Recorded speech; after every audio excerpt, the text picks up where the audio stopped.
एक दिन भगवान श्री कृष्ण अपने कुछ शिष्यों के साथ एक नदी के किनारे बैठे प्रकृति की शांति का आनंद ले रहे थे।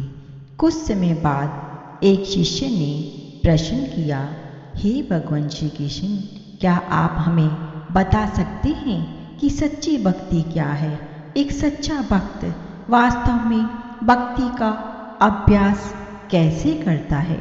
श्री कृष्ण हमेशा ही आध्यात्मिक अवधारणाओं को समझने में अपने शिष्यों की सहायता करने में रुचि रखते थे।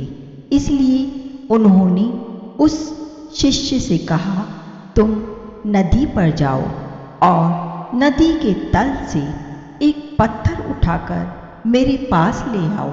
शिष्य ने वैसा ही किया और एक छोटा सा पत्थर लाकर श्री कृष्ण को दे दिया।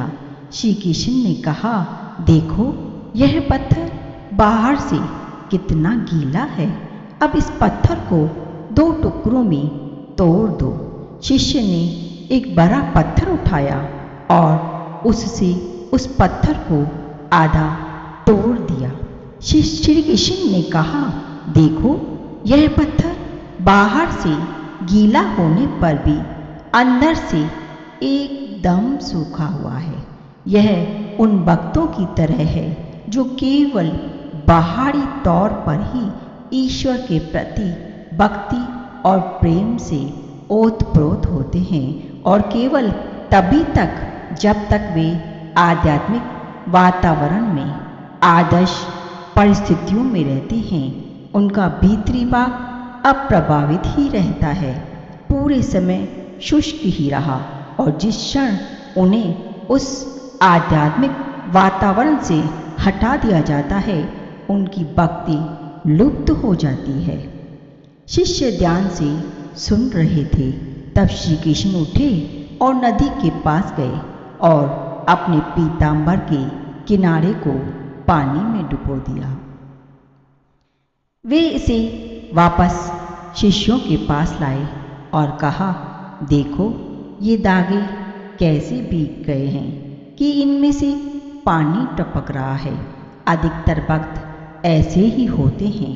वे भक्ति से ओतप्रोत हैं, ईश्वर के प्रति प्रेम से सराबोर हैं, परंतु जैसे ही मैं अपना पीतांबर पानी से बाहर निकालूंगा, हवा उसे सुखा देगी और कुछ देर में ही पानी का कोई अंश भी नहीं रहेगा।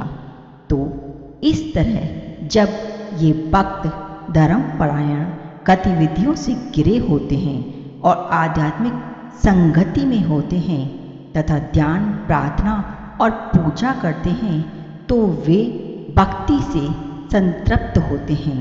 परंतु जैसे ही उन्हें संसार में वापस भेजा जाता है, उनकी भक्ति गायब हो जाती है। शिष्य यह समझने की कोशिश कर रहे थे तो उनके गुरु आगे क्या कहने वाले हैं। एक क्षण बाद श्री कृष्ण एक शिष्य को चीनी की एक गांठ दी और कहा, जाओ इसे पानी में फेंक दो। शिष्य ने वैसा ही किया। फिर 1 मिनट के बाद श्री कृष्ण ने कहा, जाओ और उसे ले आओ। शिष्य ने जाकर देखा, परंतु चीनी तो पानी में घुल चुकी थी, कहीं नहीं मिली। श्री कृष्ण ने कहा, एक सच्चा भक्त ऐसा ही होता है। वह अपने अहंकार को भगवान में विलीन कर देता है, फिर कोई अलगाव नहीं रह जाता, वे एक हो जाता है परमात्मा से मिलकर, और वही सच्ची भक्ति कहलाती है।